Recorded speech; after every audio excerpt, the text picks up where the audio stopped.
ఏంటి ఇలా? నీకో విషయం చెప్పాలి. చీ, ప్రశాంతంగా సిగరెట్ తాగుదాం కూడా తాగనిస్తలేరు అయ్యా. సరే అక్కడికి వెళ్ళి దమ్ముడేసి వస్తా. పో పో, చూస్తే మళ్ళీ బద్దలు భాషంగా లేదు. సర్ప్రైజ్ అంటే నువ్వే గెస్ట్ చేయి. ఎహే, గెస్ లేదేం లేదు, చెప్పేంటో. ఎప్పటి నుంచో పబ్కి వెళ్దాం అనుకున్నాం కదా, టికెట్స్ దొరికాయి. పబ్బా,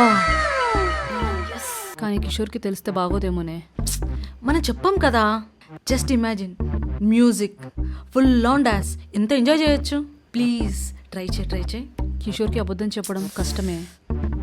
పోనీ బర్త్డే పార్టీ అని చెప్పేద్దాం. అంతే అంటావా? ట్రై చేద్దాం.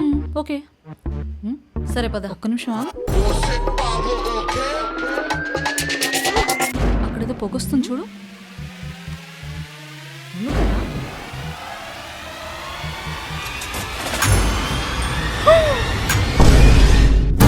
అక్క